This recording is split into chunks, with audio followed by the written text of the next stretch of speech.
Hello guys, இன்றைக்கி MIUI 12ஓட different types of ரோம்ஸை பற்றி பார்க்க போகிறோம். இது வந்து மேனுவலாக இன்ஸ்டால் பண்ணுறவங்களுக்கு இந்த வீடியோ வந்து ரொம்ப யூஸ்ஃபுல்லாக இருக்கும். எது இந்தியன் ரோம், எது குளோபல் ரோம், எது சைனீஸ் ரோம் அப்படின்னு சொல்லி கரெக்டாக பார்த்து டவுன்லோட் பண்ணுறதுக்கு இது கொஞ்சம் ஹெல்ப்பாக இருக்கும். ஃபஸ்ட்டு உங்கள் மொபைலில் செட்டிங்ஸ் ஓப்பன் பண்ணிக்கோங்க. அதில் அபவுட் ஃபோன் இருக்கும், அதை டச் பண்ணிக்கோங்க. இப்போ அதில் MIUI வெர்ஷன் இருக்கும். அதில் பாருங்கள், என்னோடய டிவைஸ் வந்து MIUI குளோபல் 11.0.5.0 இருக்குது. இதில் PCO அதுக்கப்புறம் IN அப்படின்னு இருக்குது பாருங்கள். என்னோடது வந்து இந்தியன் வெர்ஷன் IN அப்படின்னு இருக்குது. உங்கள் டிவைஸ்லையும் பார்த்துக்கோங்க அது என்ன வெர்ஷனில் இருக்குதுன்னு.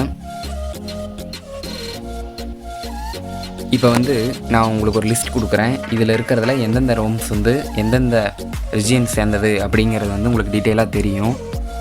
இது வந்து மேனுவலாக அப்டேட் பண்ணி இன்ஸ்டால் பண்ணுறவங்க கரெக்டாக அந்தந்த ரிஜியனோட, அதாவது இந்தியன் ரோம், குளோபல் ரோம் இந்த மாதிரி கரெக்டாக எடுத்து இன்ஸ்டால் பண்ணால் தான் அவங்களுக்கு வந்து எந்த ப்ராப்ளமும் வராது. மாற்றி இன்ஸ்டால் பண்ணால் சில ப்ராப்ளம்ஸ் வர்றதுக்கு சான்சஸ் இருக்குது. இப்போ இதில் நான் காட்டுறேன் பாருங்கள். இது வந்து Redmi Note9 இந்தியன் ரோம். அதில் IN அப்படிங்கிற வேர்டு இருக்குது பாருங்கள். இது வந்து Indian ROM. Next device MI3 global இருக்குது பாருங்கள். இது வந்து குளோபல் ரோம். ஸோ அந்த இடத்துல வந்து INக்கு பதிலாக MI அப்படின்னு இருக்கு.